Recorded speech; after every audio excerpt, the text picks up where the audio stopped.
Welcome to our ongoing weekly clip series, Wolff Bites. Hi, I'm Lynette Wolff. And I'm Brian Wolff. We're the Wolff couple. Hello. When you're going out on these appointments, you know, dress sort of like the realtors in your area dress. Now in Phoenix, it's pretty casual because it's hot and very few people wear a tie. If I wear a tie, even though I like wearing ties and I have a lot of nice ties, I'm kind of overdressed. Now I might wear a tie if we're going to a $500,000 house or more.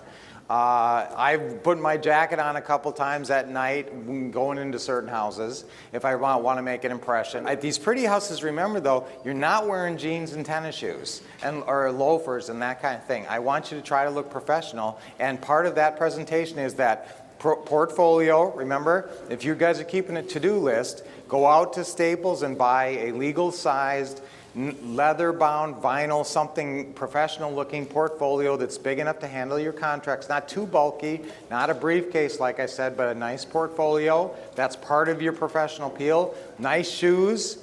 Nice shoes. Sounds dumb, but nice. Clean your car. Absolutely do not go out to that house with a dirty old car, even if the car is not the newest Mercedes. I don't care about that. So long as it's a decent car, it doesn't have rust on it. It shouldn't have rust, and it should be clean for sure. And they're going to look, you know they're going to look when you pull up what kind of car you're driving, and it says something about you. So if you have to borrow a car, I mean, if your car is all beat up, you know, piece of junk, you better borrow a car then.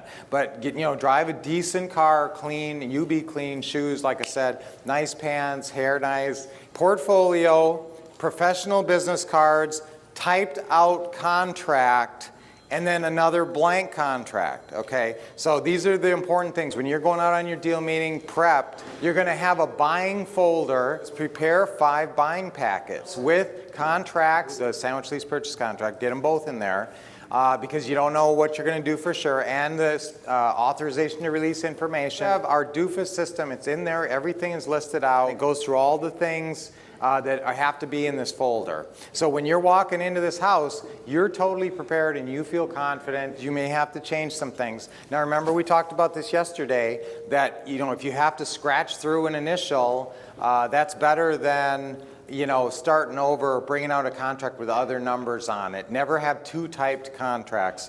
Only one, and the other one be blank. Now on the other one, I don't even want you to type it in the address. You're not doing the assumptive close. Remember we talked yesterday about the assumptive close? So if you guys going in there with the assumptive close, you're assuming they're going to say yes to everything in that contract. Okay? So when they say, wait a minute, you're kind of like, what? There's some issue? I was assuming that everything was okay. In the assumptive close, that's your position, that's your posture. You're moving forward as if you're assuming everything's going to be great.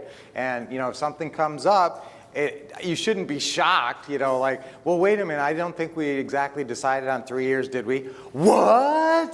Didn't we? I thought we had.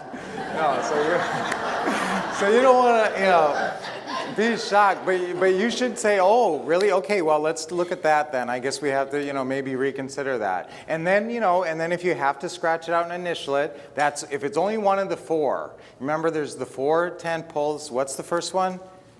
Purchase price. 2 is monthly payment. 3, term. Number 4, down payment. So if you have 3 of them in there and they're questioning one of them, it's a lot easier just to draw a line through that, change that, initial it, and then just keep signing that contract. If they're changing a bunch of stuff, you're going to have to bring out the new contract, and then you got to write in the address and stuff. So, but you'll be fast at this. It's really not. The contract is very simple, and it's a little bit scary the first couple of times, but that's why I want you guys. You'll have more confidence walking in there if it's typed out, and you feel overall professional. And just hit those little things I say, even though they're little small points, they just make you feel more confident walking in there. Okay.